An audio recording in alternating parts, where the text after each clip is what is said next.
Hello guys, hello champions, hello mga partners, good morning, good afternoon sa lahat. So right now, andito kami ngayon sa Canterbury, New Zealand, kung saan dito tinatanim yung ating barley at dito rin ina-harvest yung ating barley. So as you can see guys, kanina nag-harvest ng barley and now yung kanina nag-manufacturing dito, ayun. So ayan po, nagtatanim naman ng barley. And I sure na makakasigurado kayo na talagang high quality yung ating barley. Of course, napakalamig ngayon dito. Grabe, kahit mga partners, alam nyo, kahit mainit, may araw, ang lamig dito. Yan. And totoo nga talaga, New Zealand is one of the cleanest country in the world. Mas tamang painto pa baka kaysa sa tao. Kaya hindi ako nagtataka bakit napaka-good quality ng ating barley. And number one, ang products pa lang, napakaganda ng products natin. 100% organic. Talagang yung soil niya mismo 3 years bago anhin. Kumbaga sasalain muna nila kung may mga pesticide, kung mga nilalagay na dyan kung ano man sa chemicals. Titignan nila kung mayroong chemicals o pesticide. Pag nalaman nila may ganun, hindi nila basta-basta tinataniman. So yung atin talagang salang-sala yan. And of course, yung products natin, kaya talagang ang ina-harvest lang sa kanya yung 6 cm lang, hindi mismo yung buong ano. Kumbaga sa ganito, 6 cm lang ang kinukuha sa kanya. Kaya nakakasigurado ka na ang barley is punong-puno ng vitamins, minerals, fibers, amino acid at enzymes. At yung limang yun yung nagpapalakas ng ating immune system. At ang immune system naman, yun na lumalaban sa mga virus, bacteria, fungus, sakit na nakatago sa katawan natin. Kaya maraming natutulungan yung barley guys. Okay? So next is company. Napakaganda ng ating company. You know guys, ang ating company is talagang going to 17 years na. And alam nyo, natutuwa ako sa mission, vision ng ating company. And of course, values. Mission pa lang to help people live better lives.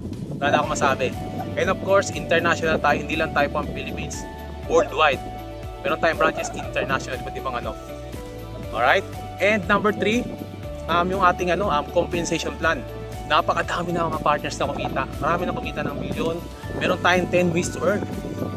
Okay? And yung pang-apat, yung ating system. Napakaganda ating system. Pinrovide na lahat isang day. Meron tayong mga engaged training. Lahat ng mga trainings, gumagawa sila ng mga videos, editing, and yung mga trainings natin online, meron na tayo. So lahat na hahanapin mo sa isang business, sa isang negosyo, andun na lahat. So ano pang hinihintay mo mga partners? Excited ako sa mga partners ko na makakasama ko dito sa New Zealand coming soon. Next year meron ulit. Coming October meron ulit. So mga partners, excited ako makasama ko kayo. Pag ginawa nyo Santay by Heart, talagang naniwala kayo sa hindi. Makakamit nyo yung matamis sa tagumpay. Alright. And of course, kasama natin ang ating CEO, the Ironman, Sir Joey Marcelo. Hello Sir Joey. Hello everyone. Grabe, kailangan yung experience to. If you're part of Santay Barley, I know na naniniwala ka sa kumpanya at excited ka.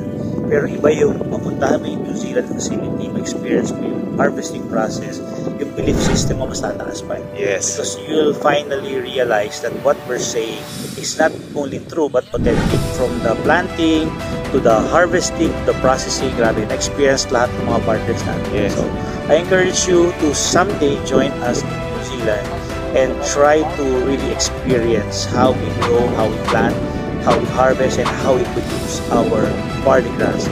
New Zealand happens to be the best source of barley grass. Excited about partners. Yes, thank you Sir Joey. Grabe guys, oh. So talagang dito talaga nakita namin kung paano i-harvest yung barley. Talagang mismo kami, talagang sinubukan namin tikman yung barley. Talagang fresh na fresh. Ayan, so grabe. Exciting. Enjoy New Zealand. Ayan, thank you Sir Joey. God bless you, mga partners.